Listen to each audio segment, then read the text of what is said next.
What's up guys, and welcome to another episode of El Jardín Perdido. Today, we're propagating cassava.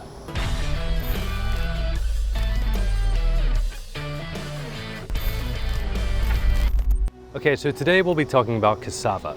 If you guys didn't know, it's kind of a tropical staple crop, kind of a root crop. Well, it is a root crop, but it does give off quite a bit of foliage. Kind of looks like a tree if you let it go for a while, but it's super easy to propagate.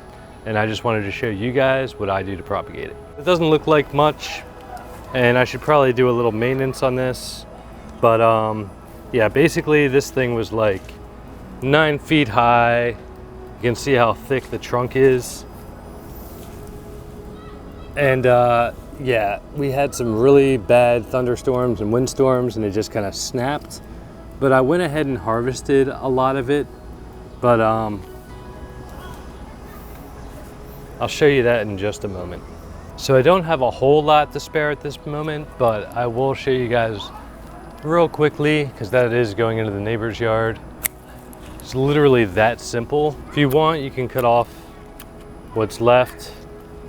And to be honest, I could probably get 2 cuttings out of this, but I'll just make do with what we have. And so yeah, you're gonna nip all those off. And this works with either green, as long as it's thicker than a pencil. You don't want to use something super tiny, but this could either work green or brown once it's a little more mature. But yeah, you're just gonna make a nice clean cut and literally stick this thing in the dirt. So this is more just for demonstration, but it's literally as simple as shoving it a couple inches, shoving it just a couple inches into the dirt there. And it may die down from the top just a little bit, but after just a couple of weeks, as long as it's warm outside, you'll have it propagate right up there. So it's ideal for maybe using as a hedge, but for me, I just had it kind of ornamentally here. And you can see some of the root has come up. I need to cover some of this, but this is essentially the root crop. This would be technically harvested a lot later than it should be, but like I said, I do it kind of ornamental, although some of the roots are a little smaller and they wouldn't be so woody while you're processing them.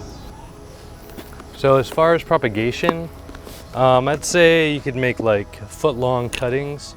And what I just did was I just kind of cut and cut and cut, make sure they're facing the right side up. And I literally just put them in this pot here with some soil, keep them watered every once in a while, have them in the shade. And as you can see, there's some dieback, but for the most part, they are rooting quite nicely. And this is just a few weeks into doing this. All right guys, well this was just a real short and sweet video. Like I said, it's super easy to propagate, but it is one of those survival crops you may want to have around. Like I said, it's so easy to propagate.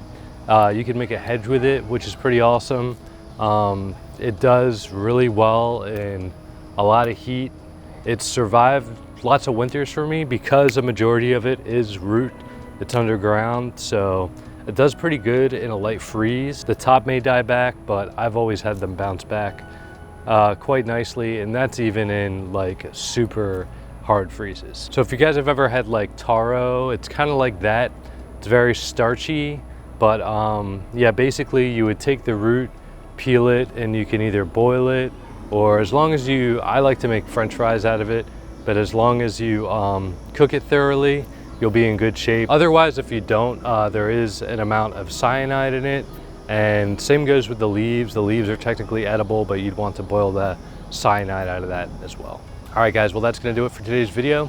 As always, feel free to add comments if you guys have any questions or you'd like to add anything to this video. Also, if you'd like this video, give it a thumbs up. That does help the algorithm. All right guys, well again, that's gonna do it for today's video. As always, thanks for tuning in.